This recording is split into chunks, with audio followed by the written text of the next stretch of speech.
In Chapter 19, we'll be discussing opioid analgesics. This will cover all of your pain medications that are opioid related. Most of these, in fact, all of them are controlled substances and they treat pain. So the sensation of pain consists of at least two elements. The local irritation, which stimulates the peripheral nerves, such as when you put your hand on a hot stove and those nerves are stimulated by that sensory information, and the recognition of pain within the central nervous system. Free nerve endings called nociceptors are located in the skin, muscle, joints, bones, and viscera. Nociceptors respond to tissue injury and painful stimuli. So when there's no injury, there's no pain stimulus, and the nociceptors are quiet or inactive. Usually prostaglandins, histamine, bradykinin, serotonin, and substance P are among the peripheral neurotransmitters released that trigger nociceptors. So nociceptors alert the brain to the intensity of the pain by increasing the frequency of the signals that they send through the spinal cord and up to the brain. Pain signals arrive in the spinal cord through A delta nociceptors and C nociceptor fibers. If the originating or point of injury signal is transmitted through the A delta fibers, which are myelinated, the pain is consciously experienced as sharp. If it passes through the C fibers, which are unmyelinated, dull or aching pain is felt. So that's how we get different types of pain. On slide 4, we have a picture of that, exactly what we just talked about. So you see the finger, it's touching something sharp or hot, sends signals through the receptors down the nerves, up the spinal cord into the brain, and the brain sends back a signal that says, move your hand, okay? So again, there's two different types of pain. Pain that we experience through sensory, such as sharp, hot, a cut, and pain that is neuropathic. Pain that results from abnormal signals or nerves damaged by entrapment, infection, amputation, or diabetes is called neuropathic pain. So that's not necessarily, there doesn't even have to be a painful stimulus present, it's just nerve damage that has occurred over time. Pain duration can be classified as acute or chronic. Acute pain usually occurs with an injury and disappears when the injury heals. Chronic pain lasts for weeks, months, or even years and is usually associated with therapy treatment. Nociceptive pain can be acute or chronic. Neuropathic pain is always chronic, although it may be intermittent, which means it can come and go. In neuropathic conditions, sensitization can also occur within the spinal cord, which can be observed as over-responsiveness or hyperalgesia. The pain is there even, the pain is prolonged and it is there even if the area is uninjured. Sorry, I have to sneeze.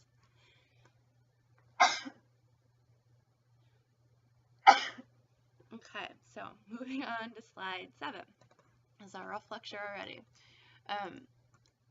Pain, no matter what type of pain is present, relief from the pain is the therapeutic goal.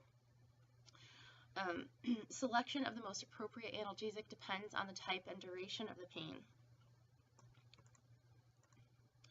So opioids are considered first-line therapy, and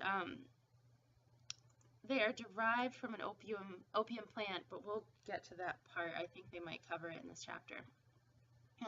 They are first-line therapy for pain associated with procedures, pain due to trauma or cancer, or visceral pain such as appendicitis. They're used to relieve acute or chronic pain. We usually try to save them. We try to use something that is not controlled substance before we turn to opioids. However, they are effective, so we do use them quite often. They're also used to suppress cough and diarrhea. Some of their side effects include cough suppression and constipation, so we can use them to treat those conditions, diarrhea and cough. The majority, we covered that, and we'll get to those medications that are used for cough. Opioid analgesics were previously called narcotic analgesics. Until recently, drugs that were extracted from opium or synthetic chemicals that were produced by that produce the same pharmacological effects as opium were called narcotic analgesics. While this name still applies, the laws that govern the use of this class of drugs, current medical and research terminology refer to these drugs as opioid analgesics. So there are naturally occurring opiates, which include morphine and codeine. And these are extracted from the poppy plant. Sorry if I'm having trouble talking. I just got done with a 10-hour shift and I am beat. So the poppy plant gives us morphine and codeine. Everything else is going to be synthetic. It's still going to be an opioid analgesic, however, it's not coming from a plant.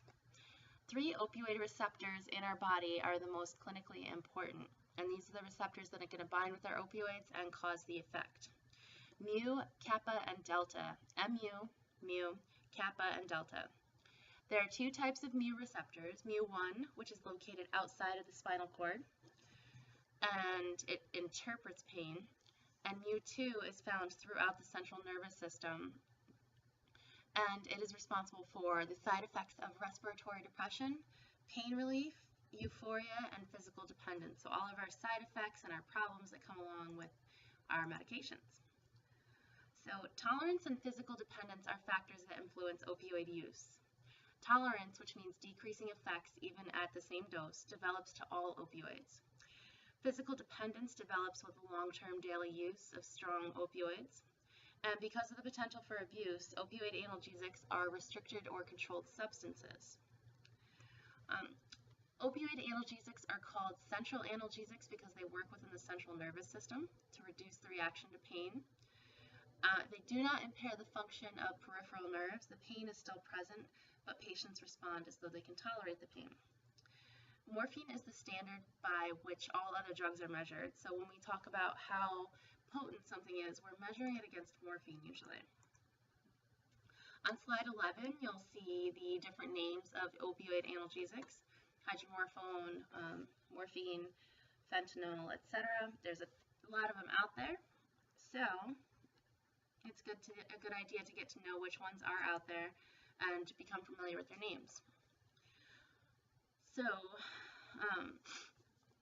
reduction in the awareness and reaction to pain is controlled through a combination of mu, kappa, and delta receptors within the brain.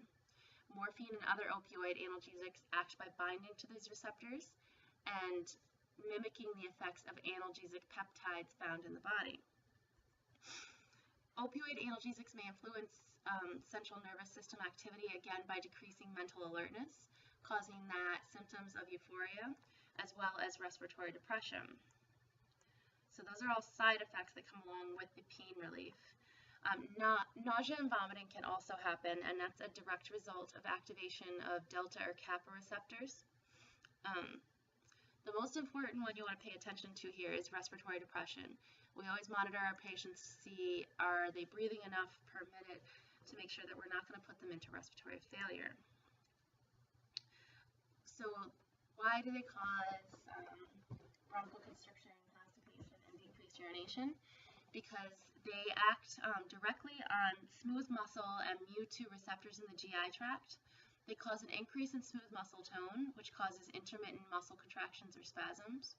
When spasms occur, the GI tract doesn't function normally anymore, and it stops moving things along, leading to constipation. Many opioid analgesics, especially morphine, produce spasm of the common bile duct, which causes pressure to increase in the gallbladder. In addition, it affects the bronchial smooth muscle by causing spasming again, or the release of histamine, which can cause the constriction of bronchioles. So that can lead to worsening asthma in a patient who already has a pre-existing condition. At regular doses, at therapeutic doses, opioids do not depress cardiac function.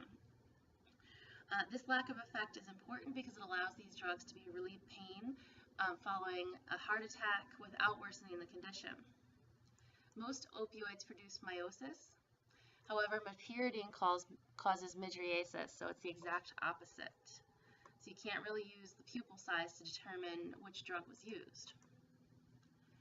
Opioids are available in many different forms: oral, rectal, parenteral, transdermal patches, oral solutions, so there's a lot of different options. They're usually given on a repeated schedule if they're not controlled substances, if they're not long-acting extended-release substances, usually anywhere from every 4 to 6 or every 8 hours. To be effective, you don't want to chase the pain, you want to be treating the patient before their pain has kicked in. So most of these, in fact, all of these formulations should never be chewed. They are to be swallowed only. And recently there's been a significant change in the attitude and methods regarding the treatment of chronic severe pain. We try to be open-minded and treat our patients. However, we also have to be careful with abuse and deterrence. So drug administration.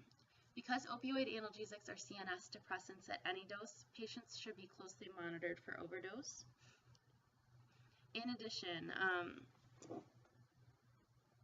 opioid analgesics are metabolized by the liver and excreted by the kidneys. So anything that causes alkaline urine increases the concentration of opioids in the blood, meaning they stick around for longer and could have a toxic effect. Some of the adverse effects we've already covered, again, confusion, nausea, vomiting, dry mouth, constipation, urinary retention, and most importantly, respiratory depression. You'll hear over and over again stories about how patients have died because they were overdosed and not monitored properly on these medications. So you always want to be careful that you're double checking your doses and monitoring your patient. Opioid analgesics are contraindicated in patients with bronchial asthma or heavy pulmonary secretions, such as in cystic fibrosis. They're also contraindicated in convulsive disorders, biliary obstruction, head injuries, and pregnancy, although we do outweigh the risks and benefits, so we take those into account. Opioids should not be given if a non-opioid analgesic will work, such as Tylenol or ibuprofen. Tolerance and dependence. Tolerance may develop due to changes in opioid receptors. Patient starts taking it, there's fewer receptors because the body downregulates. Therefore, it takes a higher dose to have the same effect. So, tolerance does not develop equally to all opioid effects. Physical dependence can develop with chronic use, and addiction is a complex interaction of several factors that lead to a lack of control over drug use. This is something we could spend hours talking about, but we're just going to touch on it. Methadone is used in the treatment of opioid addiction. It satisfies opioid hunger, however, it does not produce severe withdrawal symptoms once we take that opioid away. Buprenorphine is a newer drug, and it's a partial agonist-antagonist that is used for the management and treatment of addiction. It blocks attachment of opioid to receptors, thereby, again, still preventing withdrawal, however, not allowing the opioids to give that patient the euphoria that they're looking for.